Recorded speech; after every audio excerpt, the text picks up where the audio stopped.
All right. Welcome to the February 17th meeting of the Vicksburg Village Council. If you'd all join me in the Pledge of Allegiance. I pledge allegiance to the flag of the United States of America and to the republic for which it stands, one nation, under God, indivisible, with liberty and justice for all. We'll take a moment of silence, and Tracy, when you're ready, you can do roll call. Bailey? Here. Frisbee? Here. Holmes? Here. Keller? Here. Merrill? Here. Reister? Here. President Adams? Here. We have in front of us an agenda for this evening's meeting. Are there any additions or corrections by staff? No, Mr. Adams. Okay. Are there any by council? No corrections. I'd entertain a motion for approval of same. Make a motion, we approve the agenda placed in front of us. Is there a second? Support. Been moved and supported. All in favor say aye. Aye. Opposed, same sign. Okay. First bit of business this morning is a scheduled appearance by Andrew of the Kalamazoo County Hazardous Mitigation Plan. Andrew, if you'll approach the podium. Thank you. Thank you for the council, and thank you for the village residents for taking the time tonight and allowing me to be here for a few minutes to just recap where the County Emergency Management Hazard Mitigation Plan sits and where it needs to go and what we would like to ask from the village of Vicksburg. First of all, the County Mitigation Plan is a plan that's mandated by FEMA. And the plan is required to be in place for the county and for individual jurisdictions to qualify for pre-mitigation disaster relief funds, and also for some funding after post-disaster kind of stuff. And I'm a little discombobulated right now. I had a presentation, and so I'm going to work this on the fly. But I'm a little better with special effects, but I can do some shadow puppets if you want. So the mitigation plan, to briefly give an overview of it, the current plan, the current version of the plan was done in 2013, and that was an update on a 2006 plan. And to FEMA's rules and Michigan State Police Office of Emergency Management Homeland Security Division, this plan has to be updated every 5 years. And in the 5-year cycle, obviously from 2013, we're now in 2020, we kind of missed the ball on that a little bit.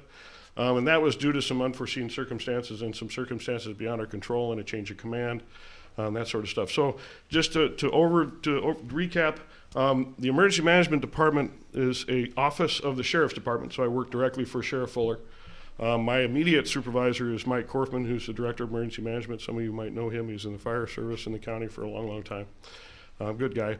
But essentially what we're doing is, the previous version of the plan in 2013, 361 pages of it, that covers 581 square miles, 16 sections, there's 15 townships, 24 total units of government. Won't bore you with all the numbers. But what happened in that 2013 version was they were able to get 10 municipalities to participate out of the 24 units of government in the county. And there's a statement in that plan that says, kind of a self-congratulatory thing that says, well, we got 70% of the population out of that, and in a population of 260,000, that's pretty darn good.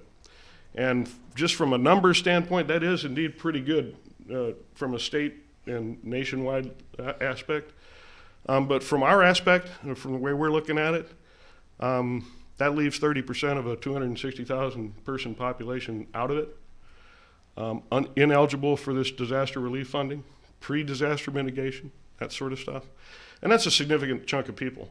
And also the layout of the county, if you look at the county jurisdictions that participated, the ones that didn't left almost 60% of the county's land area ineligible. So we're talking about 75,000 people, give or take, and 60% of 581 square miles that weren't eligible for disaster relief funding, pre-disaster mitigation funding, which is important.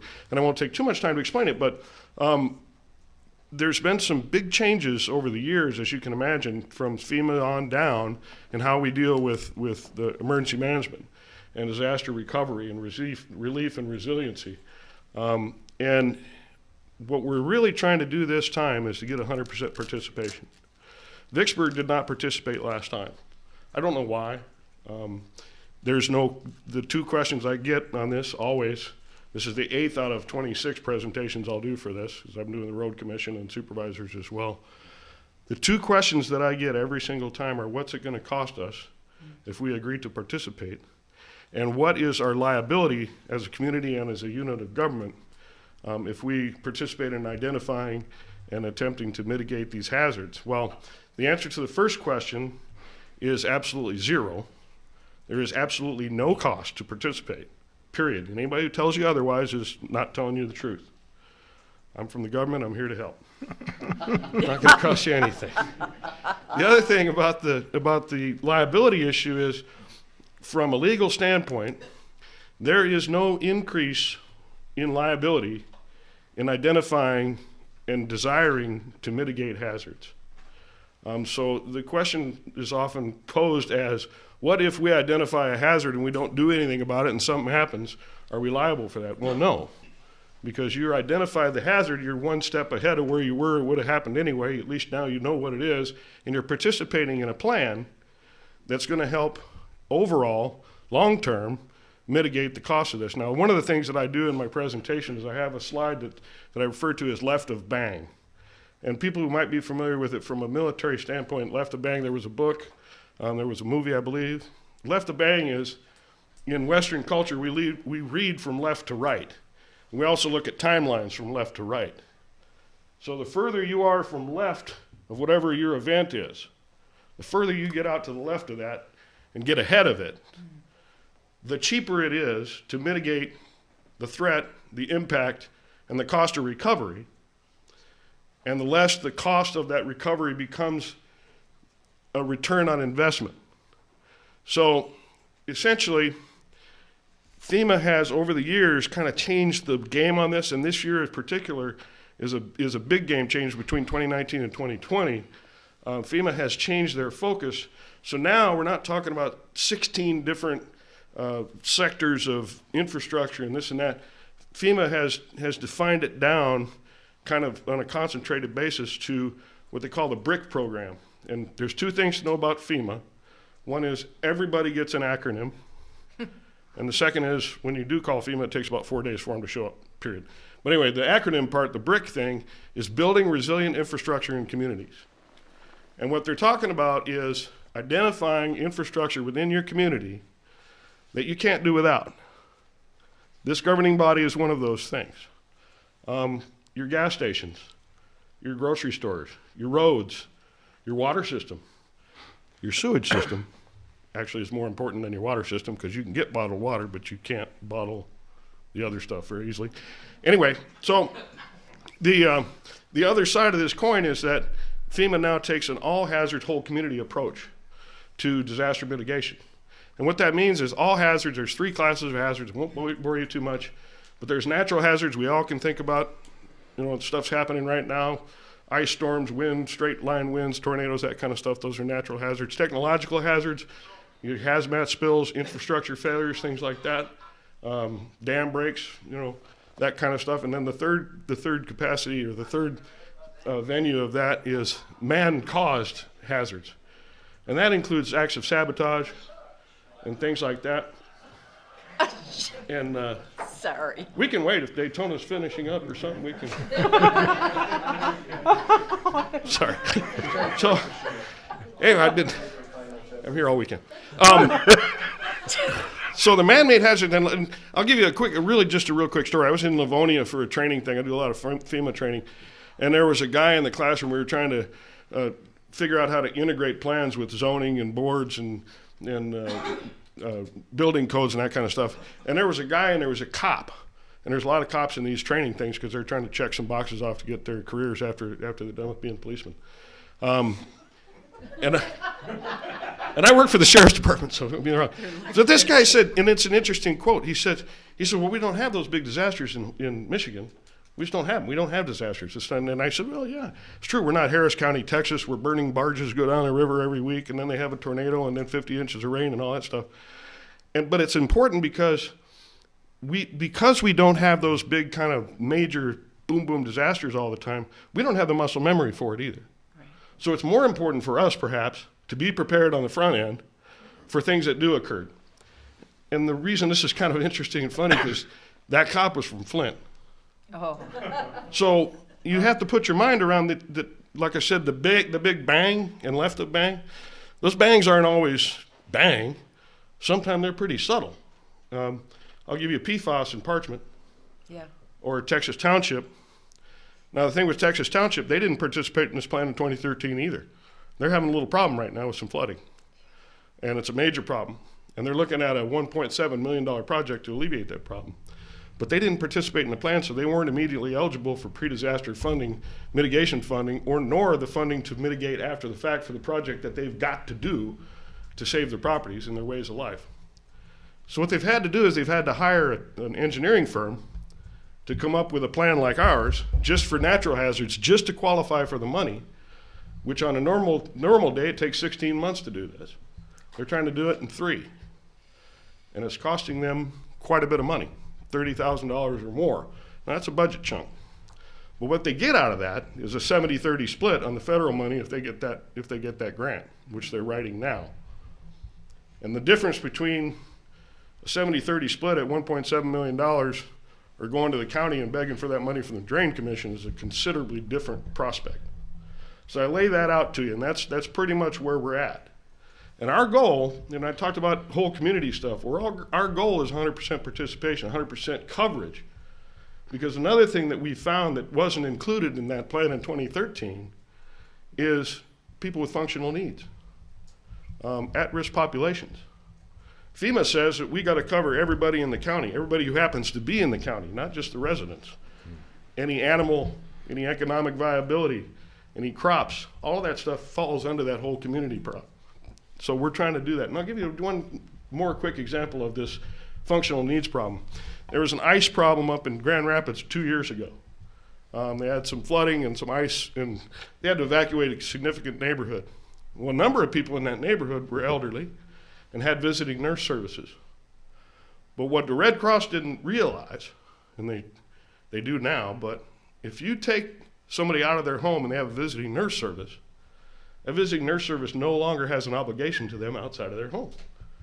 So you take somebody who needs a little help to get to the bathroom in their own home, and you put them in a gymnasium with limited shelter supplies and personnel, you've just strained to the breaking point. Now, part of this BRIC program is that FEMA is changing the funding. So they're not being as reactive as they used to be. What they're doing now is they're setting aside 6% of the budget from last time. 6% of last year's disaster relief is being set aside for pre-disaster mitigation ahead of time. So whereas that funding nationwide would have been $50 to $60 to maybe $80 million tops in the past, it's running $200 to $300 million a year now, and it's going up. And what that is an opportunity for communities like Kalamazoo County and like this village to think outside of the box and come up with big term plans, big resiliency plans, big mitigation plans, projects for water diversion, drainage, you name it, hardening the utility structures. All this stuff is possible. But we need 100% participation out of this county to do that, to make it happen. The only thing we're asking for tonight is not a resolution, but a motion from this council to participate in the planning process, because there's 2 things you have to do to qualify. One is participating in the planning process. I'm here now. If I'm on the minutes here, you're participating in the planning process. We have a questionnaire that does a hierarchy of these disaster events and potential events, and we'll look at it from your community standpoint with somebody from your council and your village population, and look and see if there isn't some differences that have to be made or some special circumstances in your community, because you know your community. And then we'll re-hierarchy that and put it into the plan as Vicksburg's contribution. And I was in Schoolcraft a couple of weeks ago, and we were talking about this, and one of the council members asked me what I meant by reprioritizing those events. And as I said that, or as he said that, a semi went by 10 feet out the window on 131 at 60 miles an hour, whatever they're doing, rattled the windows. And I said, well, In our plan, the way the county ranks hazmat spills, we're at 4 or 5, maybe 6. Schoolcraft might want to rank that a little bit higher because it's right through their town. So that's the kind of thing that can make that difference. The second thing that you need to do to participate in this and be eligible for this grant funding that's out there is to adopt the plan when it's approved by FEMA, which will happen sometime at the end of the year or the first part of next year. And we'll come back with a fully revised plan from that 2013 plan, and we'll ask for all these jurisdictions to adopt the plan, to approve the plan, and adopt it as a participating jurisdiction in that. And that's all we're asking. Okay, question for you. Yes, sir. You're aware that we all participate in South County and the South County Fire Yep, Authority? yep. And my understanding was they had some mitigation plans for like a railroad car derailing, and we Yep. had one And that that's, derailed. you know- But is that part of the whole village plan? Or how do you consider that? Because I was considering It's part and parcel. It's not part of our mitigation plan per se, but one of the things is, I mean, there's three, I like to talk about 3 major eyes of the way mitigation works, and one is information, public awareness, getting the word out, things like we're doing now in training and getting people up to speed on ready.gov and stuff like that. The second is insurance, National Flood Insurance Program, business insurance, making sure you got everything in place that you need to have in place. And the third thing is shared resources, integration, and that's integrating into your planning process, but that's also the county hazmat team, which is the subscription team, which South County participates in because it's Yep. by fire department. And what that is really, and that's a perfect example, it's a force multiplier.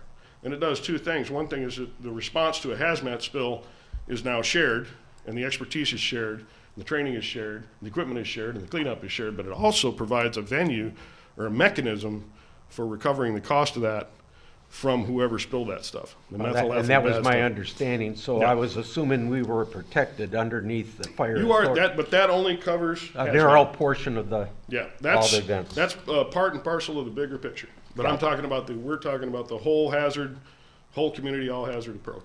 okay. Does staff have a recommendation at this time? No, Have you we looked at- would support the council entering a motion to participate in the plan. And as Andrew stated, and appreciate Sheriff Fuller oversees the program, and Andrew coming tonight to explain to the council. But at this point, I only see it as a win for the village of Vicksburg to participate in it, and would encourage the motion. Okay, then the chair would like to entertain a motion. So moved. Motion's been made. Is there support? Support. Any further discussion by council? Uh, A couple. I Julie? was just gonna say, we have a railroad tracks that goes over the water. Mhm. I lived on Long Lake, and some tanker went through a neighborhood and had a spill. Yep. Right next to Long Lake, and it's like, you just don't know what's gonna happen. Yep. And we have the dam, and we have Clark Park, and they're gonna reroute water, who knows, you know, Yep. what's gonna happen, so. Enbridge happened, so you just never know. Enbridge happened, that should be a bumper sticker. Okay, there was other question? Just, you said you're seeing other municipalities in the county, correct? You're Yeah. doing this presentation? Yep. Okay. The only reason I ask you, I'm on a board that's called CATS. It's Kalamazoo Area Transit Study. It's not necessarily applicable, but there's almost every municipality and governmental body is represented in there. And I'm your guy. it might be a good idea to maybe try to get you on the agenda to at least give a brief, that way you can, Well, like I said, part of this is trying to integrate this stuff into the planning process. So the more people we get in touch with as far as those critical infrastructures, transportation, utilities, stuff like that, and the more representation we cross-share with boards that are zoning approval and that kind of stuff, we're trying to integrate that whole thing. So I'd love to. We actually have a meeting on Wednesday that I'll talk to the director and see if maybe for March, maybe get you on the Absolutely. agenda Yeah. for a quick go through. Great, yeah. Appreciate it. Any further questions by council? What are the expectations of the community in the development of the plan? Well, to be honest with you, it depends on the level of participation you want to have. We're not trying to reinvent the wheel here, and we're reinvent the wheel, excuse me.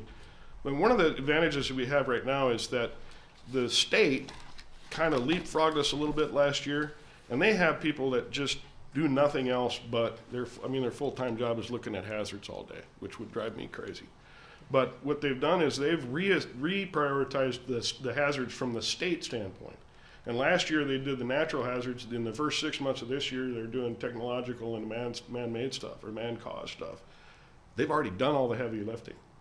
All we have to do is develop a community questionnaire for the community or for representatives of the community to just go over it and see if it lines up. And then any special circumstances, a bridge over, rail bridge over water is, something that we might have to take a look at and see what our capabilities are and that kind of thing. But it's not a lot of time commitment. I've been hired on a grant from FEMA. My job is to do this for the next however long it takes. And my job is to go out in communities and work with you and help lend our expertise and our resources to the process. Okay. So really. I just want to hear him say it again. How Okay, much will this cost? Zero. Thank you. 100% zero. Trust him. All right, I think there was another question by the council. No? Okay, we have a motion. It's been seconded, Tracy. So we'll do roll call. Bailey? Yes. Frisbee? Yes. Holmes? Yes. Keller? Yes. Merrill? Yes. Reister? Yes. President Adams? Yes. We have a motion passed, sir. Thank you, Andrew, I for greatly coming. appreciate it. Yep. It's a great step for us. Vicksburg's a very important piece of this. Thank I you. did leave Tracy a copy of the briefing document that I have. That can be read in the minutes as well, either way, or just attached. It essentially says what I just said to you. Do you have your contact info? I do. And Tracy has it as well, I think. We have no further Andrew, scheduled Andrew, if I may, appearances sir. Thank you. at this time, so it's citizens' time for any agenda item. We have 4 minutes on the for citizens that would like to address an agenda item at this time. Seeing nobody approach the podium,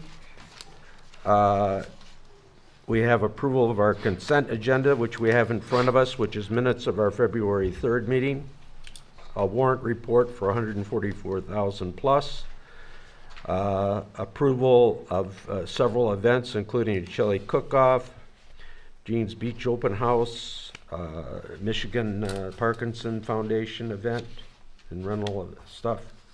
I would entertain a motion for approval of the consent agenda. I'll make a motion approval of the general consent agenda as written. Is there support? Support. Been moved and supported. Any questions by the council on any of the items contained in there? There being none, we'll do roll call. Frisbee? Yes. Holmes? Yes. Keller? Yes. Merrill? Yes. Reister? Yes. Bailey? Yes. President Adams? Yes. Next item on the agenda for council action is ordinance 294. Jim, are you going to brief us on that? I've asked Village Attorney Andrew Horn to come and speak to the council and be present for any questions the council might have. So I'd Okay. ask Andrew to come up to the podium. Please.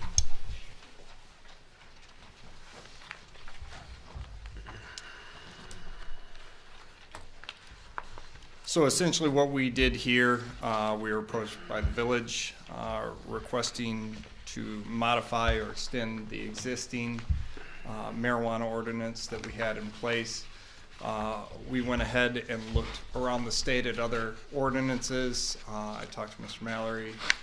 The reality is it's really a non-issue because the village is securing and has secured certain federal funds and federal loans. And one of the documents that we sign as a village says that in order to secure this federal loan, we won't do anything in violation of a federal law, including allowing the establishments of, marijuana establishments. Okay. It specifically does state in there that any type of medical marijuana that is allowed or permitted under the state law, because that is specifically drawn out and permitted by its own act and allowed under certain federal laws, we can't prohibit that as a village. So that is specifically excluded here. I know another question that has been raised is whether or not this can be changed, how it can be changed. The reality is if the federal law does ever change, or if the village council obviously can change an ordinance over time, but if the federal law ever changes, we're gonna have probably 6 months to a year in advance to know this, to get everything in place.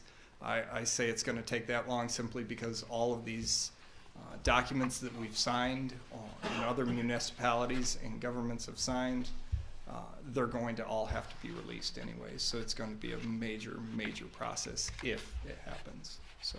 Okay. So your recommendation is for approval of ordinance 294?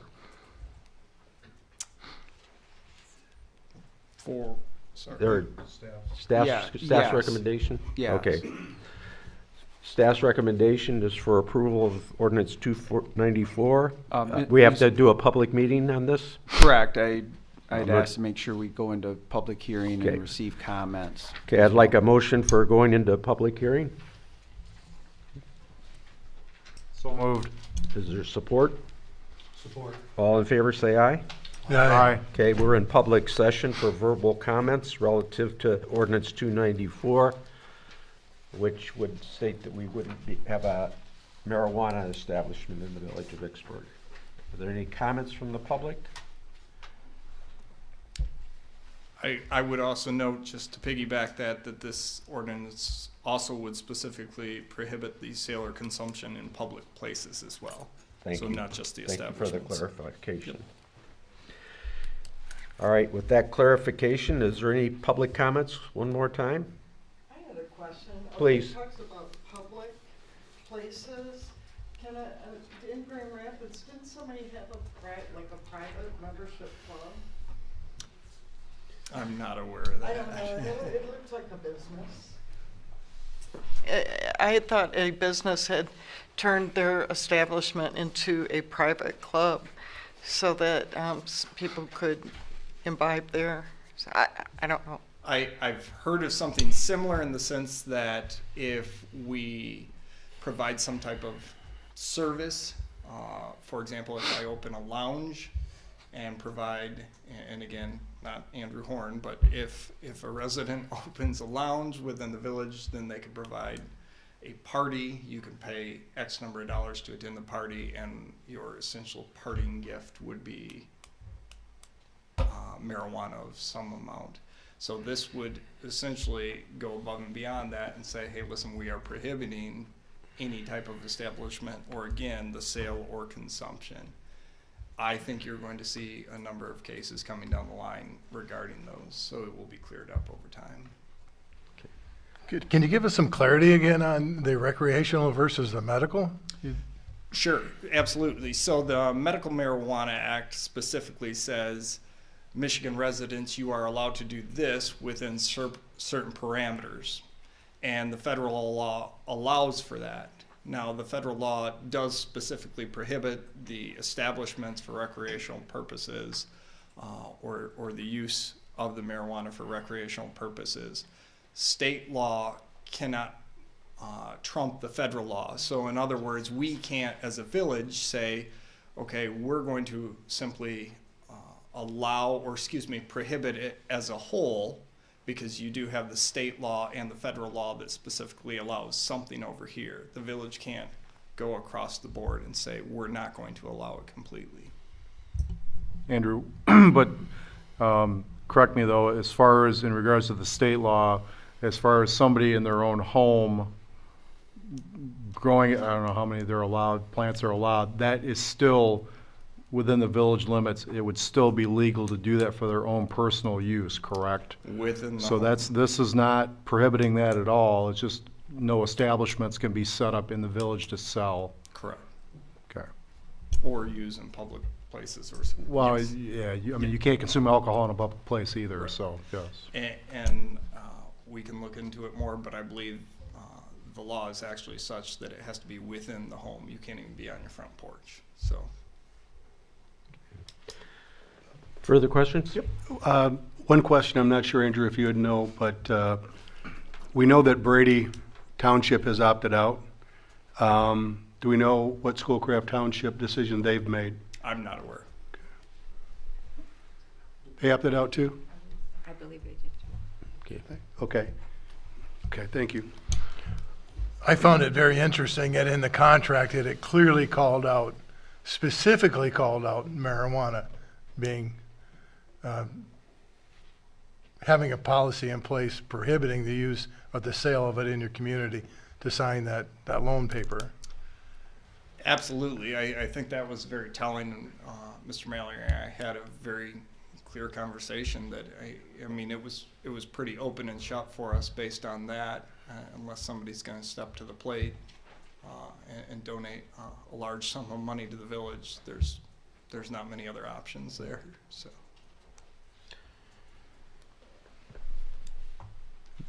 If there's no further questions, Chair would entertain a motion to close the public session.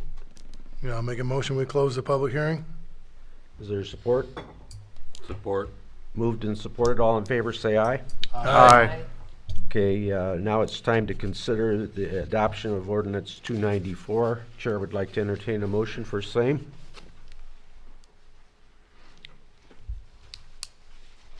I make a motion to approve as submitted. Okay, is there support? Support. Any further discussion? Tracy, we're ready for roll call. Holmes, Yes. Keller, Yes. Merrill, Yes. Reister, Yes. Bailey, Yes. Frisbee, Yes. President Adams. Yes. Ready for our next resolution? Yes, this is related to the goose roundup that we've engaged in multiple years on Sunset Lake. Part of that permit process through the state of Michigan is for the council to adopt a resolution. We have put in front of the council resolution 0217-2020-1. And I'd be happy if, Mr. Adams, you want me to read that? I don't think it's necessary. Okay. Chair would like to entertain a motion for adoption of the ordinance. I moved as submitted. Is there support? Support. Moved and supported. Are there any further discussion or any clarifications on this? I had a question about euthanasia. So is that what they do with these geese? Are they killed? No, the goal of the geese are to I know they transplant move them. them. 1 year they went all the way to the UP, and 2 years I believe they went to the Allegan Forest. I think they all came back. Actually, They're like squirrels. they're tagged, and we have seen a reduction each year, so we know exactly how many that are tagged. But we're in a process now that at a certain point we can actually submit for a permit to capture the eggs, which then will have more of a permanent impact. It's a honing bird or animal. That instinct is to return to where they were born. So we should. I think the first year we had 73, and of those 73, I think high 30s or low 40s came back, and the rest were new. So we have seen an impact on that, and in the last 2 summers, the beach has not been closed. So we feel that has a part of it. Okay. Well, it's village manager's report, and there's a number of items. Oh, we got to vote on that. I'm sorry. Do we have a motion and support? Yes. Okay. Are there any further questions by council? Okay, we're ready for our roll call. Keller, Yes. Merrill, Yes. Reister, Yes. Bailey, Yes. Frisbee, Yes. Holmes, Yes. President Adams. Yes. Next item, village manager. Correct. There was a couple items that we had put in front of the council, reference the historic village, as we have updated the forms people would fill out when they come in. One area that we're recommending to the council tonight is the gazebo rental fees. It is staff's recommendation. The current fee structure is for a person to pay $25 and receive $20 back to them. Thus, the village's $5 doesn't even cover the administrative cost to have Denise Harold process it, Tracy compile the documents needed for council, and then to have council approval in that process. we're recommending that a person would pay $50 to rent this gazebo and have $25 returned to them as a security deposit. And that is due to the administrative time that it takes in that endeavor. We also are recommending that we have had inquiries reference reserving the entire disc golf for events. We are recommending a $50 charge for rental of the entire disc golf park and have $25 returned to them as a security deposit. And the third item is on the rental of the reserving the entire historic village grounds. We are recommending a $100 charge for reserving those entire grounds and to have $50 returned to them as a security deposit. So adding those three items with council discussion, staff is recommending to put that in place. I'd like to start with a recommendation for approving the village facility rental application attached to our packets, and then we'll have discussion. So I entertain a motion for same. I'll make a motion, we adopt and approve the village facility rental application as revised. Okay, is there support? Support. Moved and supported. We're discussion for council. I'd just like to say that when I got this, I was really very happy about it because it certainly does spell out exactly what we're going to be asking for. And I think the other form just didn't do that. So I was very, very happy to see this set up this way. And I know Denise Harold and Michelle Morgan worked on that. Love them for their efforts. Okay. Oh, Mr. Mallory, one question. Sure. And again, I agree with Gail. It is nice to see the different sites identified. Would like to know if there's ever been discussion or thought about renting out just the caboose. And I'll share with you why. I once had a 4-year-old little boy who was enamored with that caboose. And I can tell you inside of that, it would make a heck of a place to throw a birthday party for a little boy or a little girl. And we have something that I think is a treasured resource over there that, for the most part, really is not accessed by few people. And I think it would be a great way, if we're looking to bring people into the historic village, to create that as an opportunity to draw people in there. And then maybe into the actual depot itself. I don't know. I'm just throwing it out there for discussion to see if there is thought about that. Yeah, currently, if the inquiry came up until this year, the Historical Society, with use of those inside buildings, especially the depot with the artifacts of the village, along with the caboose, I think I haven't had that asked of me, but I believe that would have been the process. I would have reached out because they had the interior of that. I had a conversation and meeting with 2 members of the Historical Society board today in prepping for a May presentation. And we have a follow-up time here in 2 weeks that I'll bring up and ask them if that's something that they'd want as part, to look at. How would that process go if someone asked to have that access? I would appreciate that, because one of the things I know that we're doing right now is looking at a long-term view of the historic village that, as a resource, what can we do with it, and how can we draw more people in? And it would just seem to me, again, that if we have something such as, again, as the caboose, that it'd be a great opportunity to draw more foot traffic in there. Okay, any further comments, questions by council? I know, if this is the final, gazebo still says 2520. Yeah, So that's just the oldie, or? Yeah, that's not, kinda- upon your approval, Okay. that will be changed. Okay. Any further questions? One more. In regards to restroom facilities, such as, like the pavilion, is that an option for them to have provided? And if so, what's the charge for that? We have, and I'm going on memory, I believe, at least 2 and possibly 3 porta-johns that we provide in that part. The Porta-John rental is something that through the budget process for 2020, 2021 will be competitively billed out, as it's a $7,000 to $8,000 endeavor village-wide.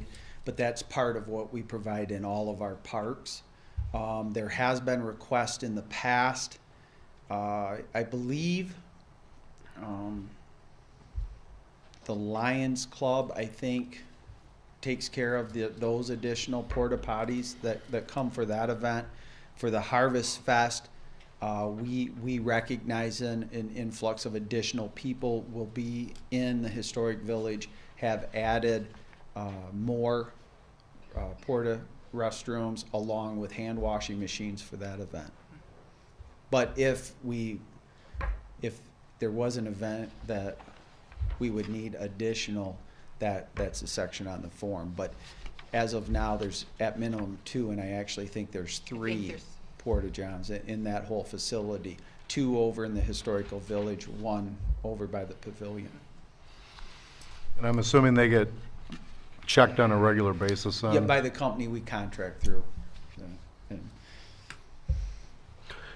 Okay, any further questions? If not, we're ready for a roll call. Merrill, Yes. Reister, Yes. Bailey, Yes. Frisbee, Yes. Holmes, Yes. Keller, Yes. President Adams. Yes. Next item? Next item is, we had discussed with the council that it would be tonight that we're presenting second quarter budget amendments. As the council's well aware, each 3 months through a fiscal year budget season, we as a staff meet. Michelle and I have daily contact. We're working together, but on a more formal sense, we have a member of Siegfried Crandall that does the bank recs. Michelle, we used to have Siegfried Crandall in once a week. Then it was twice a month, and now predominantly 1 time a month. And we add once every 3 months. Our entire team meets, and we get into the lower ends of the budget just to make sure we're on track in our projections of where we're going. So this is our way to present in front of the council those budgetary moves and answer any questions. What's in front of you, and we'll read through each one of them. I believe we can, in totality, approve them all together if that's what the council desires. But on this, the totality of the budget that was presented in June is on track. We are an activity level budget that we run in a fiscal year, which means we watch our funds.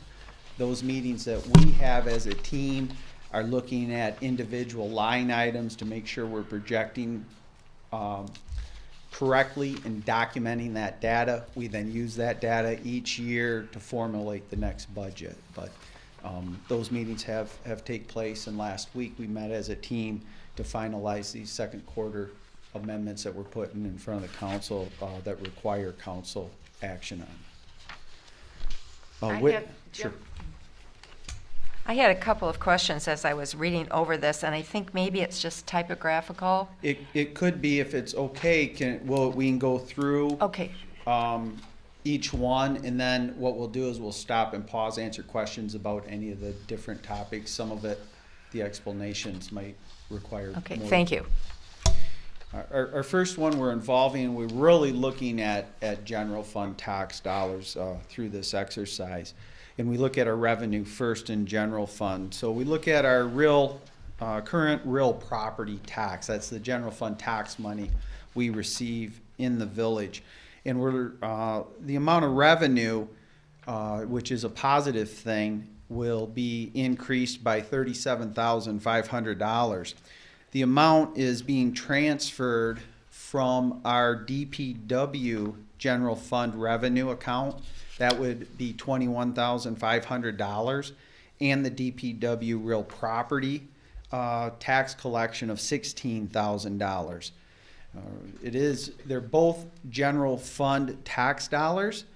However, be it that one's in a 101 fund and the other's in a 204 fund, in our evaluation, it is more appropriate that that $37,500 is documented in the 101 general fund current real property tax line.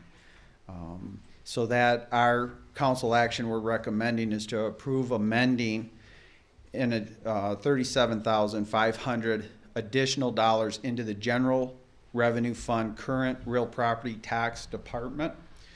Now, I don't want the citizens to get stuck on the word additional. It's truly a movement that was documented in the budget in the 204 fund, but for amendment purposes, it would read an additional into that specific fund that we're placing it into. But be happy to answer any questions or clarification on that. Is that the total amount out of the 204 fund? Or you have a balance in there still, or? Oh yeah, there's there's plenty of balance in that account, but yes, the total is right around $950,000 in that account.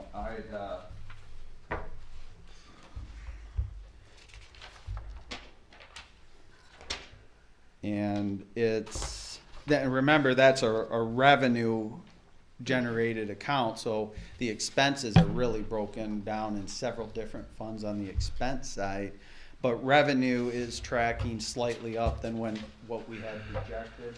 We also received information from the state of a 1 to 2% increase in state shared revenue, so that's a positive movement there. Jim, also, you're gonna, what you're talking about too, just when you said it's not additional, it's a transfer, because we'll show a little later on, there's a negative on the 204 fund to correspond with it. It all balances out. Right. I'm just trying to get saying to so the that everybody understands, so the citizens understand, it's not like we've got this extra pool of money, it's just, we're just moving from one account to the other, and so where you're showing a positive, there's going to be a negative on the other side on the 204.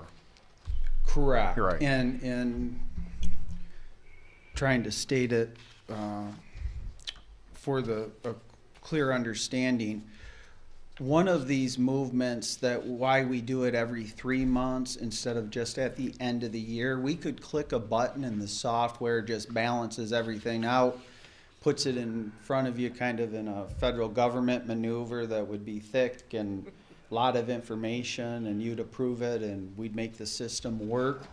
But by doing this every 3 months, we're really, as a staff, capturing a lot more data that we're plugging in to multi-year projections, which go to the big scheme of making sure we're fully funded, trying to get general fund tax or debt-free, those type of issues, and this aids us quite a bit in that. On the second item, and again, this is in revenue, it is in the carryover net position unrestricted. So this is a fund that we ended the last fiscal year, and through a course of that, we at times, the council has committed some money for certain activities and assigned others for future use in that capital improvement plan. And what we're looking at is increasing this fund by $132,000. Again, it's in the same mannerisms. We'll articulate where that money has come from in the totality of the budget presentation, but some accounting expectations from the state changed since June. So with Siegfried Crandall meeting with us, and I'll explain that as I get to it, but the $132,000 is recommended to be moved from the general revenues fund, which it was listed as appropriations transfer in. The original budget had the amount of $142,000 listed for the transfer in. What we explain there is that $142,000 double counted $25,000 that was listed in the original carryover department. For transparency purposes, the amount of $117,000 is moved from the transferred in department to the carryover net position on restricted department, which brings us to the total. We further explain the $15,000 dollars. There's an additional $15,000 being transferred from the assigned reserve money that had been approved for IT systems needs. The $15,000 of revenue was not clearly listed in the original budget approval documents. However, the expenses are documented in the 101-900-977-040 capital outlay fund. So if you remember, to get the village up to streaming and website and some other components, we had council approval of a specific dollar amount not to exceed in that project. So in the review of that expenses, which did come under that number, is where we discovered that we needed to better get on the record where that revenue was coming from. So that's what motivated us in this budget amendment. I'll pause there for any questions. On the next one is other revenue. Now, other revenue is just that. That's money that the village has brought in for things that more than likely weren't anticipated when we presented the budget in June. And that revenue specifically is from the AEP for easements that we provided them to the south end of the Legia Business Park at $9,880, as well as we received revenue from the Vicksburg Wrestling Club of $427.50, which was reimbursement for police officer overtime associated with that all-day event at the high school. And again, our recommendation is to approve amending to be able to put into the budget that $10,308 of additional revenue.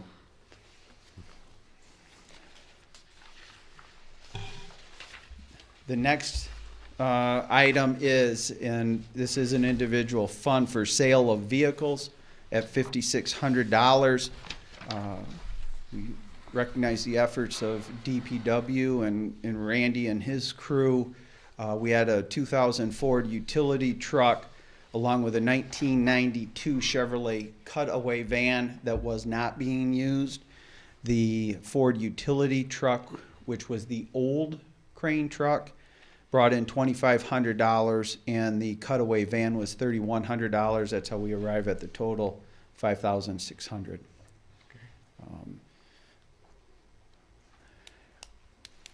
The next is miscellaneous revenue. Now, what this is, and I can explain if the council desires the difference between other revenue and miscellaneous revenue in the state chart of accounts. But the basic essence is this was revenue predominantly associated with the 4 police vehicles and the hail damage they received in the hailstorm. So we had an insurance payout of $17,495.72 for the 4 vehicles.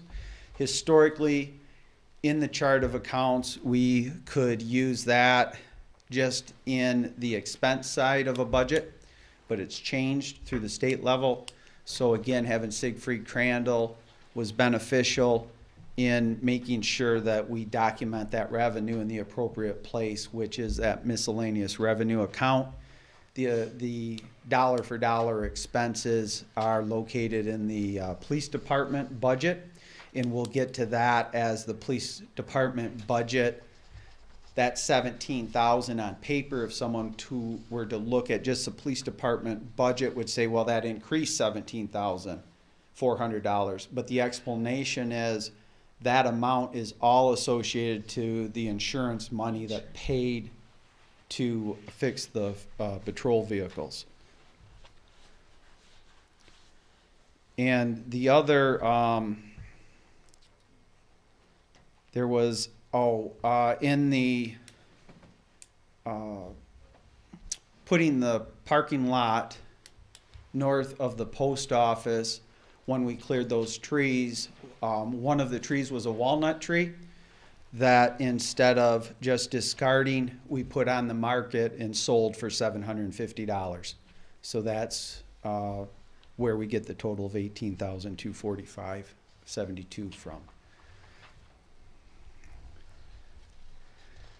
The next budget amendment is that $142,000. I believe that's the one that Trustee Keller mentioned.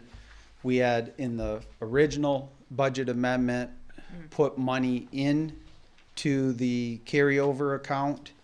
And this is the accompanying approval to make sure we get it out of this account. I did ask, doesn't one suffice for both accounts? But in an audit, the advice we received and the advice we're passed along to the council, we're best protected to document it on both sides. So that's why you see it that way. Any questions on revenues? We can move to some expenditures. On expenditures, in the first one, the 101-213-702-003 fund, the original budget had $32,000 estimated debited in that department. What happened, and I assume responsibility for that, when I presented the budget, it was an error on my part. I did not include on the expense side the revenue that we were receiving from a grant from the Vicksburg Foundation. We demonstrated that $37,500 in revenue. We have received that revenue, but I did not associate to the expenses. So to make sure that we don't go over there, that's where the budget, we're asking to approve amending an additional $31,000 into this expense department. But again, for the citizens, we're not increasing the budget $31,000. That revenue was already demonstrated in the revenue section.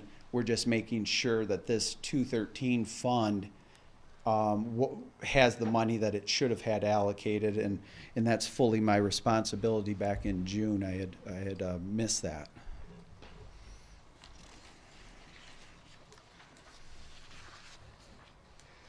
The next expense is what we just talked about, completely associated with the 4 patrol vehicles, adding an additional $17,495.72 into their vehicle repair and maintenance fund, and it's penny for penny with the check that we received from the insurance company to fix that damage. The Department of Public Works Revenue 204 fund is next. The first couple are again associated with the movement of money to revenue to the 101 account. The current real property tax, that's the $11,500 we spoke of, and the personal property tax of $16,000.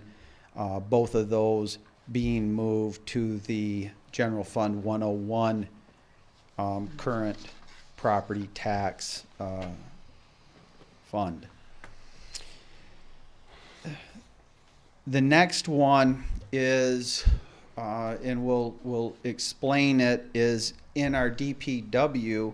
Since it's associated with the 204, DPW is a carryover net position, similar to what we explained in the 101 carryover net position, and the recommendations from Siegfried Crandall that it's more appropriate in a carryover position versus a chart of accounts that is appropriations transfer in. On July 15, 2019, the Village Council approved the purchase of a 2014 vac truck, and the portion of DPW general fund expense that was approved was $17,000. There was an additional $592.22 part that was needed for that truck. That's well within the village manager's approval limit. I approved in July that part to be purchased to have that truck in service. But we wanted to make sure that the council, as we're doing this budget amendment, to make sure the money is on the sheet of paper. that you're aware of that's what the $592 was.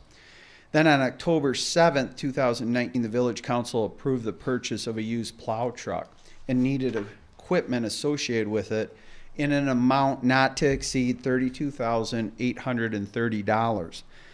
The money was identified to be used from our assigned capital money, that money that we're using to assign to future capital needs, with our ultimate goal that this village will have within 3-4 years, a fully funded, at least 5-year, and I believe will be close to an 8-year fully funded capital improvement plan. And as we go through the budget process, we'll get into more detail on those future things. However, the money, again, the balance in the capital plan was put in front of the council on October 7th. One thing we didn't do when we did the approval of the vac truck, as well as the approval of the plow truck for DPW, is to clearly make sure a record would reflect to an auditor that those were also approving the budget amendments needed. So that's what we're doing tonight, to make sure we've gone that extra step and have clearly put on the record with council action that we would move those dollars from that assigned reserve money into the 1920 budget in the amount of $50,422.22 into this 204 fund. So go ahead. Jim, this is where, in the second paragraph, is that the balance supposed to read $68,000? Yes, so we're clear, that balance, and it, for people that don't have this document, again, that's my error.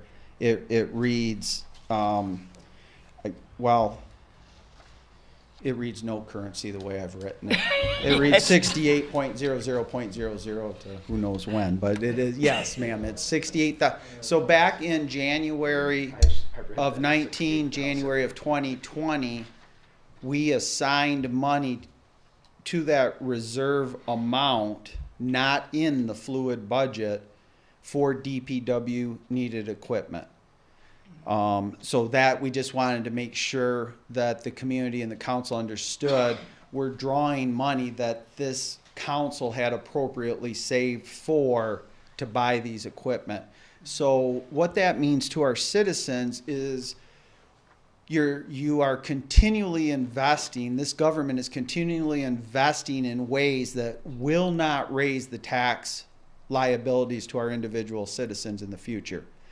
If these events, if we weren't planning and weren't saving for known needed capital items, which are any item above $5,000, and similar to the emergency management program, we're getting out ahead of this as far left in that description, pre-incident or pre-purchase as we can, because all you need is a vac truck, 2 plow trucks, 2 police cars to go down, and all of a sudden your budget could be upside down. Yeah. So that's the best I think I can explain it, what this means to a person living on 4th Street, Prairie Avenue, or Highway Street. The council's taking action to do everything in our power currently to predict the future, which will do our best to ensure that taxes are not needed to be raised. On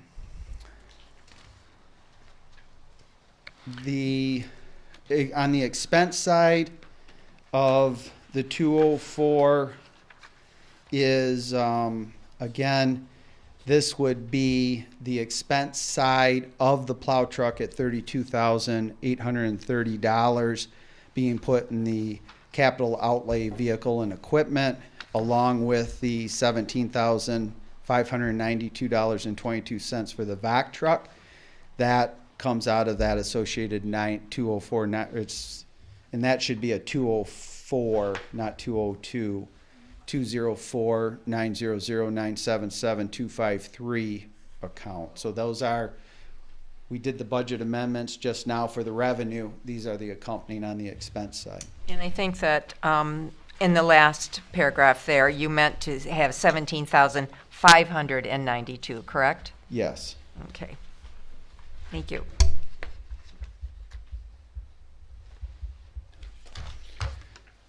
And those are the third quarter budget amendments will be probably the first week of May, not probably, that's when it's on the schedule. With the fourth quarter being part of our budget process then ultimately. But be happy to answer any questions on those. Can I entertain a motion from council for approval of amendments, and then we'll have any further discussion? I move as submitted and corrected. Okay. Support. Then a move is supported. Are there any additional comments, corrections, questions? I'd like, and we've said this over and over again, but you know, this is really a demonstration of being fiscally sound in what we're doing.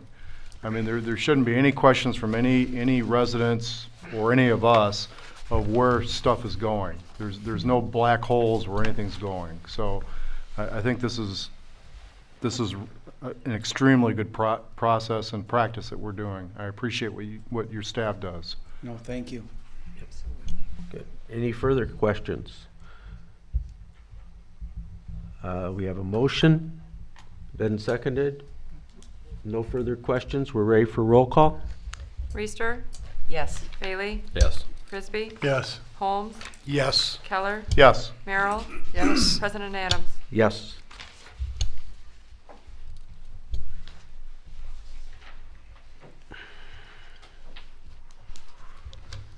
Move on to Cleaning, 11, yep. 11C is office cleaning recommendation. I have passed out a summary to the council. We did have a part-time person that I think goes back to 2011 or 12, was an actual employee of the village of Vicksburg that came in and cleaned Village Hall. That person did resign, found additional hours for another employer. So we looked at options. We contacted 5 different cleaning services.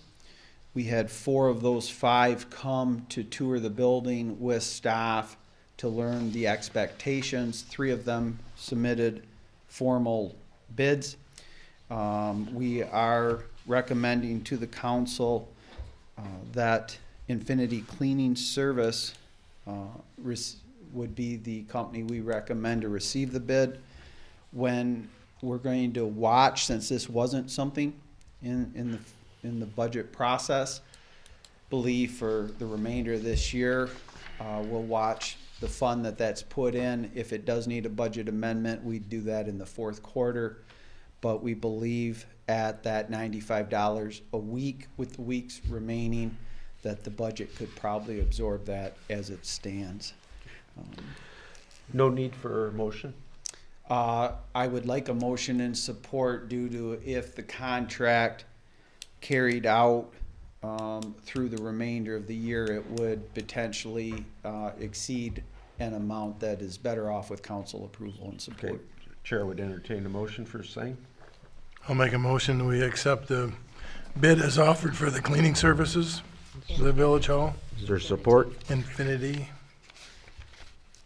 Is there support? Support. Moved and supported. Any further questions? I see here that they would prefer Tuesdays at 9 a.m. Is that hard and stone? I know businesses I've managed, I tend to not like having cleaning services in during the middle of the workday, usually either at the end of the week or...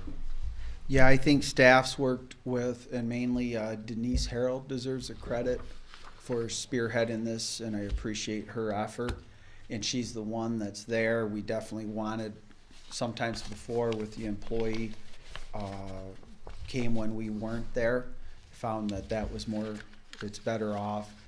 And on Tuesdays, we have the highest number because that's when we have the most amount of part-time people in the office as well. And 9 o'clock's pretty good. We've moved our staff meeting to Thursdays. So we meet as a staff on Thursdays to prep the agenda for this Monday. So this won't be an infringement on regular business being conducted in the office, is what you're saying? No. But I'll turn to the staff that is there more than I on Tuesday at 9 a.m. Dude, Yeah, I I don't believe, foresee Michelle, it. this was part of what Denise's thought process was, that we have both Christian, Tracy Losi, Denise, Alex, and Michelle. So our availability of people to be there at Tuesdays at 9 is higher than the other days of the week. What you're saying is that you really want a staff member there when they're cleaning.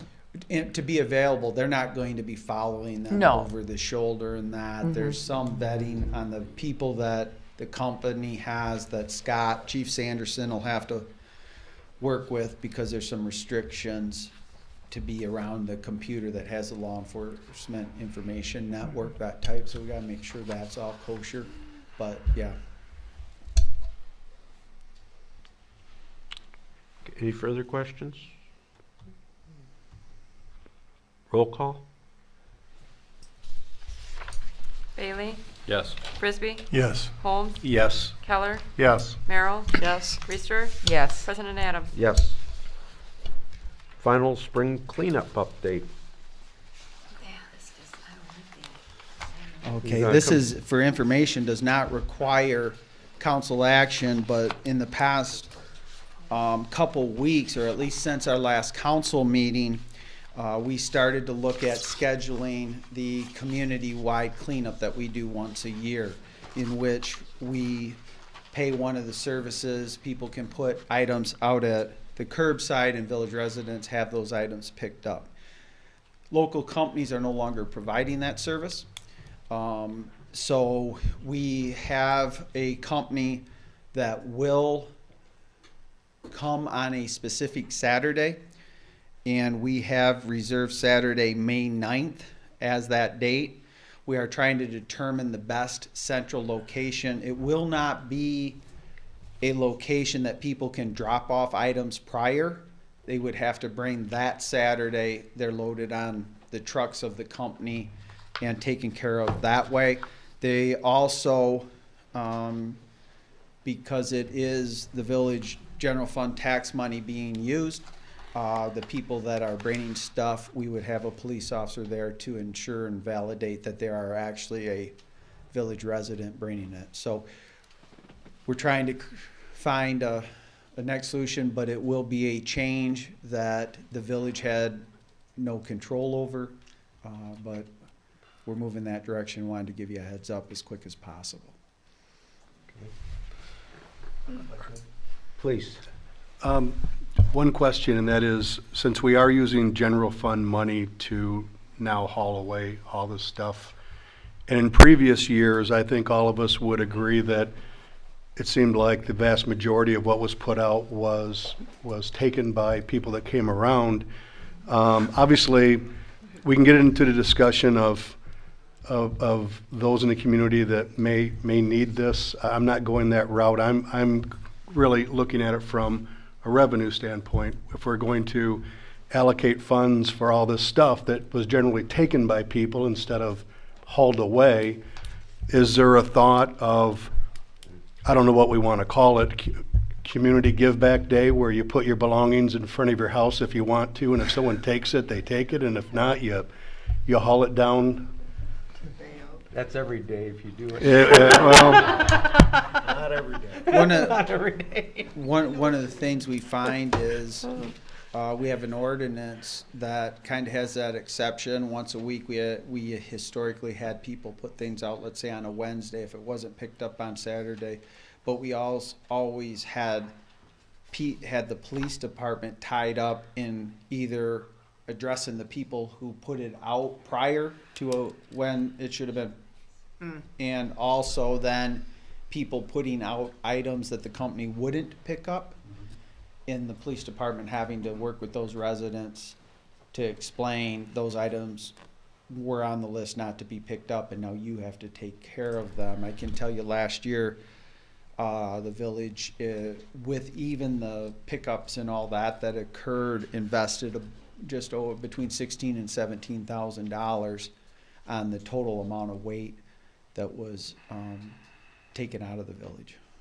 Jim, is there any way that maybe staff can contact other, obviously this is gonna be countywide or whatever, I mean, because other municipalities had the same type of thing, whether it was Portage or Schoolcraft. Is there any way the staff can maybe could reach out to some of the other communities and see what they're looking to do? Yeah, certainly, we're trying to, like I said, we contacted the companies that we normally contact to availability and to reserve a date was the first thing, but then from both, we heard this, so, but those communications are taking place to see what options other communities have come up with, and I'm very happy plagiarizing another governmental unit if we pull it off, so.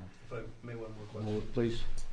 Just out of curiosity, what is the additional cost, do you think, this year versus last year projection, best guesstimate? I'm a data guy, so I'll tell you on May 10th. Because the other side of our thought process, people might have been able to put items out during the week and weren't even home on the weekend in May. So is that going to be, we don't know how many, I believe a percentage won't either have the trailers or pickup trucks to transport it from their house to wherever we're trying to figure out a central location for the residents. So there'll be those that do not have that type of vehicle or means to transport it to wherever this location will be. There'll be others that are out of the community. And then we're just gonna find out, does that mean it's gonna be a wash and in the ballpark or what? This might be an opportunity for a project graduation group to have fathers with pickup trucks on this day that puts their name out there that they're willing to pick up and transport some products or goods to. Yeah, we just have to to the- create a scenario where we make sure that it comes from village residents. That's our biggest thing. Okay. Was there any justification or explanation as to why they weren't continuing this service with us?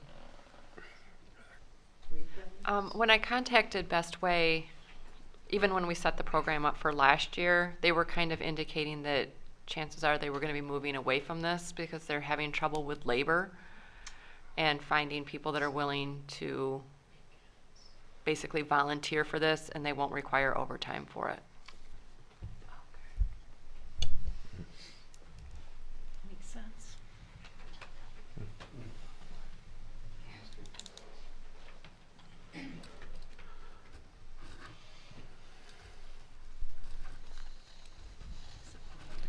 Any other questions or comments? Any other on- questions for Jim in any issue? On the other, on Michigan Township Services, it's proceeding forward. There's nothing that Steve's brought forward to me, so. Okay. I think that gets us down to citizens' time on the agenda for non-agenda items. If there's any citizen like to approach the podium and address the council. There we go. Andrew, thank you for coming. Jenny Holmes, 14211 CV McDonald Drive. I just wanted to thank DPW and Randy Skippers for replacing the flag that was off of Main Street Pub in such a short time and making that a high priority for a young man. I just think that was a great use of your time today. So the council's aware what happened is there was a social media post being President's Day. A middle schooler had concerns in driving by the flag that's on top of the Main Street building. The flag was down. Michael Moore contacted us. I in turn contacted Randy, and then Randy does what he does and took care of business. Found someone with a bucket truck, and I think it took about an hour. Randy and his crew went down and got a new flag and made sure it was a new flag that was flying. Okay. And this brings us to the village president's time, if there's no other citizen. Just want to make everybody aware again that Parks and Rec Committee is looking for candidates for the committee. I've talked to some of the members about getting out and recruiting, and hopefully we're getting some applications in. I don't know, Tracy, if you've seen anything or not. Not to your recollection. Okay. One thing, Mr. Adams, just so people are aware, I did text Schoolcraft Township Supervisor Don Alsh, and Township did opt out of the marijuana Good. situation, so he has signed that back. Just want to let everybody know that Bike Friendly Kalamazoo, which did the bike rides this fall, which were coordinated with the Historic Village, and I think is it an antique event, Denny, that you got coming? They're meeting monthly, and they're looking at a step change or doubling or tripling the size of the event this year. And it brings stuff back to the community. Last year, they brought about $3,000 back to Generous Hands in the terms of food donations and cash contributions. So that was a real pleasure for me. This year, to amplify things, they're working on a number of strategies to make it even bigger and better. We're locating and identifying bike enthusiasts throughout Kalamazoo County.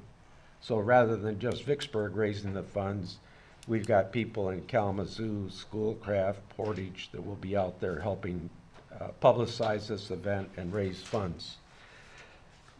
And they have got a meeting coming tomorrow night at Generous Hands in Vicksburg. So if there's people that have not in contact with what they're doing, they do have a meeting. They're going to talk about their agenda for that bike festival in the fall, and I think it'll be one of the things that will help change Vicksburg long range. Nice. With that, it is council members' time, and if I can, I'll start with you, Colin. Just real quick, Bill, good to see you in the audience. I understand that you had some surgery, and welcome back to the crowd. Thank you. Yeah. Gail? Nothing tonight. Tim? I just want to thank that young individual that pointed out the flag. There's still hope for our generation out there yet, so Yeah. I was appreciated that they caught that. Okay. Carl? All set. Bill, welcome back. Good to see you. Nothing for me, but I will point out that young man is my nephew? Great nephew. Yeah. Okay, the guy that was here about Kalamazoo County hazmat mitigation, I think the fire department does inventories of all the commercial buildings and what they have and that might be flammable and things like that, so maybe there's a cooperation of those informations. That's it. Okay. We are adjourned.